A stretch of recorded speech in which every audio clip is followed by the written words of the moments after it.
હે guys, good morning. Welcome back to my new blog. કેમ છો બધા? મજામાં? આઈ હોપ કે તમે બધા મજામાં છો. હું પણ એકદમ મજામાં છું અને નાઈ ધોઈને એકદમ ફ્રેશ થઈ ગયા હી. આજ તો નાસ્તો નહોતો કરવો તો એ નાસ્તો કર્યો. હમણાં 2 દિવસથી તો ખબર નહીં, કંઈ ખાવાની ઈચ્છા થતી નથી. ઘરે ગમતું નથી, દુકાને ગમતું નથી અને પ્રતિકને મજા નથી એટલે થોડુંક ટેન્શનમાં આવી જાય.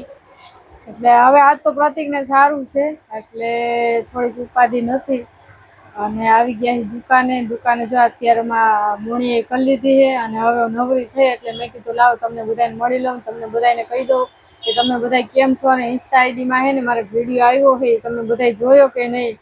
એમાં મારે 2 લાખ વ્યૂ આવ્યા છે. તો તમે બધા વિડીયો જોજો, વિડીયો કેવો છે કેવો નહીં પછી મને કમેન્ટ કરીને કહેજો.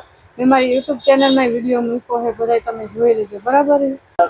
ગાઈસ, કાલે હે ને મેં વ્લોગ નહોતો, કાલનો વ્લોગ હું અત્યારે નથી મૂકતી કારણ કે કાલે હે ને મેં વ્લોગ બનાવ્યો છે પણ અડધો જ બનાવ્યો હોય કારણ કે પ્રતિકને મજા નહોતી ને સાંજે તો મારી તબિયત બગડી ગઈ, બહુ માથાનો દુખાવો થઈ ગયો હતો કારણ કે આ કાલે હે ને પ્રતિકે એસી બહુ ફાસ્ટ કર્યું અને મને તો ખબર છે ને તમને બધાને મને હતું નથી એટલે કાલે આખો દિવસ માથું દુખ્યું, રાત્રે મજા નહોતી તોય ઘણું બધું કામ કર્યું.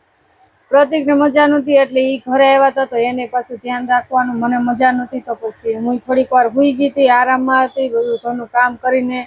એટલે કાલનો હું વિડીયો તમને બતાવી નથી શકી, એના માટે બધાને સોરી. ને અત્યારે તમને છે ને વ્લોગ મારો ફૂલે ફૂલ યુટ્યુબમાં આવી જાય, બધા જોઈ લેજો અને લાઈક શેર અને કમેન્ટ કરી દેજો અને પાછા સબસ્ક્રાઈબ કરવાનું ભૂલતા નહીં. અને પ્રતિક, પાણી ભરી આવ્યા હો તમે? તો ભરી આવો ને, મને તરસ લાગી છે. તમે માણસ ભૂખ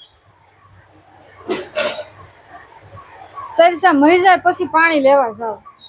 હે ગાઈસ, અમે લોકો આવી ગયા છીએ ઘરે અને મને મજા નહોતી એટલે હું સૂઈ ગઈ હતી. પ્રતિકને મજા નહોતી એટલે એ સૂઈ ગયા હતા પણ મને મજા ન હોય તો શું કરું, ઘણું બધું કામ તો કરવું પડે એટલે મેં ઘણું બધું કામ કર્યું. અને અત્યારે જો હું બાલ્કનીમાં તમને બધાને મળવા આવી છું અને જો હું તમને વાતાવરણ કેવું મસ્ત થઈ ગયું છે એટલે હું પવન તો જરાય નથી, આમ ગરમી થાય છે, બફારો થાય છે, એમ થાય કે વરસાદ આવશે. વાદળા કેવા થઈ ગયા જો તમને બતાવો, એમ થાય કે વરસાદ આવશે એવું થઈ ગયું. જો કેવું મસ્ત થઈ ગયું છે પણ જરાય પવન નથી આવતો. પવન એનું તો કઈ નામ જ નથી. કપડાં લઈ લીધા છે અહીંથી અને જો અહીંયા રાખ્યા છે, હવે બધા વાળવાના બાકી છે. અડધું બધું કપડાં વાળવાના ખાલી બાકી છે, બાકી તો બધું કામ કરી નાખ્યું છે. ને અહીંયા જો મેં ટીવી ઘડીક ચાલુ કર્યું છે, ઓલો મનોજ બેન મારે જોવું છે કેવી રીતે વ્લોગ શૂટ કરવો, શું કરવું ને એ બધું હજી હું જોઉં. ભલે હજી હું રોજ યુટ્યુબમાં એક્ટિવ હું પણ તોય હજી મારે શીખવું પડે છે કે કેવી રીતે શું કરવું શું નહીં, એટલે એ બધું શીખવું. પણ તમને બધા મને સપોર્ટ કરતા રહેજો, હું શીખવું એટલા માટે, બરાબર છે ગાઈસ? મસ્ત જમવાનું રેડી થઈ ગયું છે. પ્રતિક ઘરે આવી ગયા છે. રસોઈમાં હે ને મસ્ત ખીચડી બનાવી છે. જો અહીંયા ખીચડી બનીને રેડી થઈ ગઈ છે અને અહીંયા જો પ્રતિક શાકભાજી લઈ આવ્યા છે, મરચાં ને એવું બધું. હમણાંથી તો શાકભાજી કાંઈ લઈ આવતા નહોતા એટલે જો ગુવાર છે અને મરચાં, પછી આ શીંગું, મીઠો લીમડો અને પ્રતિકની દવા બતાવું જો કેટલી બધી દવા છે. પ્રતિક રમતો જો આ તો જો કેવડો મોટો ટીકડો છે. હે ભગવાન, મને આવી દવા દીધી હોય તો હું બાથરૂમમાં ફેંકી દઉં. હું ન પીવા આવી દવા. હું નાની હતી ને ત્યારે બહુ આવું કરતી, હું દવા એને ફેંકી દેતી, હું દવા બવા ન પીવું. પછી મારી મમ્મી એમ કહીને દવા પી લીધી, મેં તો પી લીધી. મને કે કોટાડી બાથરૂમમાં ફેંકી એવી લાગસ કહો.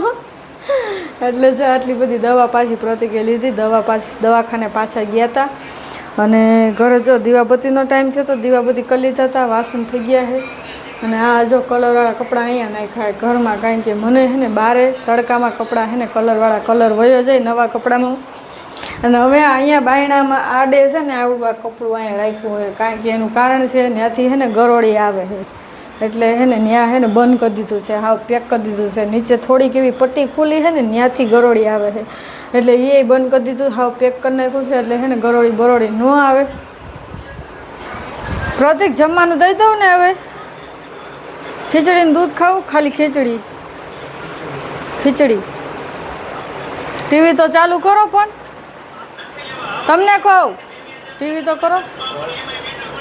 હાલો ગાઈસ, હવે મસ્ત જમવાનું રેડી થઈ ગયું છે. અમે જમી લઈ અને બધાને વિડીયો પસંદ આવે તો લાઈક શેર અને સબસ્ક્રાઈબ કરી દેજો. વિડીયો ગમ્યો હોય તો બધાને શેર કરી દેજો અને ચેનલને સબસ્ક્રાઈબ કરવાનું ભૂલતા નહીં. તો મળે નેક્સ્ટ વિડીયોમાં. બધાને જય દ્વારકાધીશ. આવજો, બનશું કાલે.